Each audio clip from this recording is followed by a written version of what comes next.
my name is Ricky Collins. You mentioned that if you had a way to affect justice on all of this, you'd be open to it. And I have all of the documents outlining the full legal and lawful way to take our state back, all the way up to the top. I have all the constitutional sections, Section 1, articles that are violated, Section 2, Section 3, Section 9, Section 20, Section 21, Section 34, including involuntary service. They are forcing you to perform a service under their supervision or for the benefit of another, not for you, which is putting on your mask or taking a vaccine. That's a voluntary service. It matches the provisions exactly. Now, how long have you had it? This information? Yeah. I've had it over a year, and I've emailed it to. Why haven't you used it? Oh, I've tried. Okay. You actually have a copy of the email. Yeah.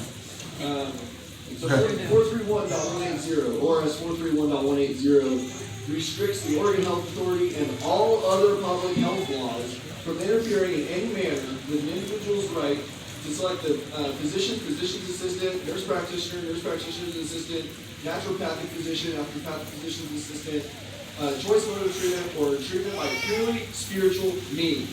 Now, the Civil Rights Act of 1964 is what protects that right in your places of public accommodation, such as a grocery store or the courthouse, where you have to defend yourself if you go into some other place without a mask and these guys come write you a citation. Now, I'm not trying to put you guys on blast right now. I've already done that. But there are ways to solve all of this, and all of these people are waiting on you guys to do it. It doesn't take paper resolutions or votes or any of that bullshit. It takes handcuffs and justice and arresting the people who stand in the way of hindering prosecution. Now, this is official misconduct, and I can outline every single cited authority on every single one of her mask orders, and they all violate 431.180. She only cites the Oregon Health Authority Chapter 413 and 431, 431A, and 433. Those are all public health laws, and the Oregon Health Authority chapter, which is restricted by 431.180, meaning she is violating the statute of her office, which is official misconduct, and you have grounds and standing to arrest her and anyone in your way for prosecuting her. You also have the ability and the authority to call up the entire state to assist you. So what's wrong? Come on! Y'all still hate me? Still hate me? You all are free. It doesn't matter what anybody else says. Natural rights. That means that our governor is a felon, and she wrote a mask mandate that has a monetary fine attached to it, which makes it a money laundering instrument that affects the U.S. Treasury and the Oregon Treasury. Now that gives you guys the opportunity to prosecute under RICO laws and investigate every fucking COVID dollar that's been spent. Or any other kind of dollar. So where are you? Because our children are slaves! So I will respond with what the law is. The law, you quoted some ORSs, but you need to go and look at the law that says under the Constitution the governor has a right to declare. Those are for natural resource protections. Under the Constitution. I read it. And then there are two ORSs that the governor made these declarations under, and those. I have answers for all of his answers. Give the governor complete control, even over law enforcement. No. And you gotta ask yourself why this has not been taken care of already if this is a violation of law. Because it's been through the courts numerous times, and because when it goes to the courts rules in the favor of the law, and that is what the governor has operated under those ORSs. What was the Supreme Court case based on?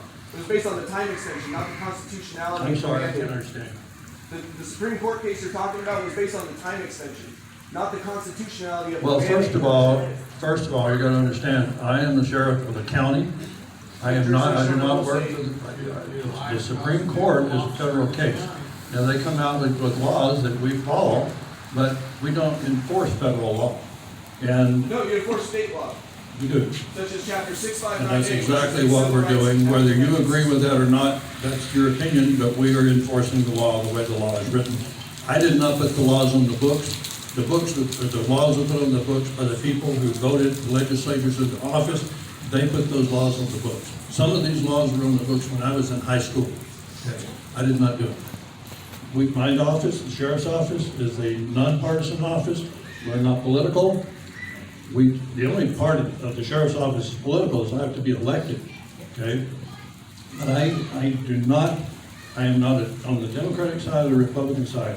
My job is to be non-biased and is to be non-political, so that we enforce the laws for everyone. No matter what your opinion is of the law or what my opinion is, personal opinion, we enforce the law as it's written, and that's what we do. And I have had this discussion many times, and it's going on and on and on, and we'll get nowhere with that discussion. And this, anyone who wants to talk to me personally about this, if you're welcome to come to my office, I'll be happy to talk with you.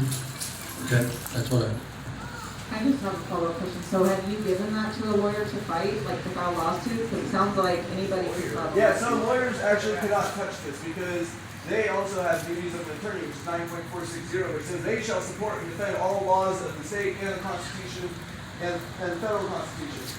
Now, because they are guilty of coercion, failure, or refusal to do their duties, which is uphold and support those laws, we are placing them in involuntary servitude. So they are all criminally liable for conduct of another, and they are learned officials. They have no excuses. I guess I'm still confused. So there's a lawyer that will take this on? They can't touch it. They will incriminate themselves. The whole government is in a pinch right now because of this mandate. That violates the Civil Rights Act of 1964, which is law.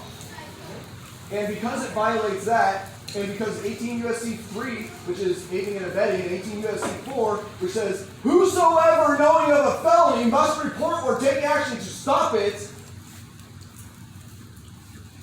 must do so. Yep. You're welcome. Sounds like there's a misinterpretation of the law.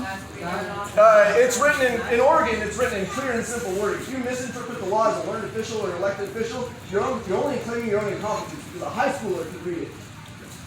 You're welcome. Number 3. Administrative Procedures Act, Chapter 183. So my name is Amy. I am a state coordinator with the National Action Task Force. And what we do is police the police. We hold our public servants accountable for their actions and inactions and hold them to the standard they're supposed to be held to. We've done a lot of research into your county.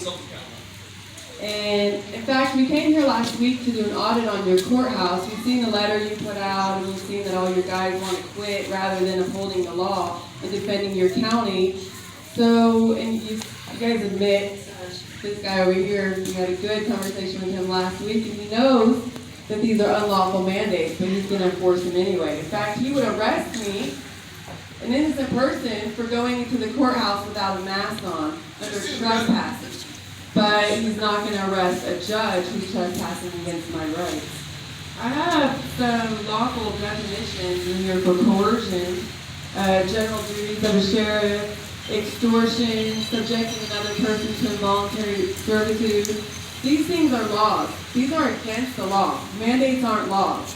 So really wondering why you're upholding mandates that are unlawful and illegal in your community rather than upholding the laws. There are 26 non-discrimination laws that are being broken just by having the signs up on the door. That's illegal. To require everybody to wear something in a place of public accommodation, what you're doing is discriminating against entire protected classes of people. I don't want to participate in the satanic mass ritual. I don't want to do that. I don't want my kids to do it. I don't want other kids in schools to do it. You're allowing children in your community to be masked and muzzled in school, and you're supposed to be protecting them. We want to know why you're not doing it. Well, if you want to attack me personally, I will tell you exactly what. We have not arrested anyone for wearing a mask. We have not said that to anyone. We have not done so. And we will not. Why aren't you arresting the criminals who are forcing this on people, who are forcing people to follow their servitude? There are laws against that. A plethora of laws. I've been through the law. He's been through the law. If you read the law on the emergency declaration, it says the governor can override those laws.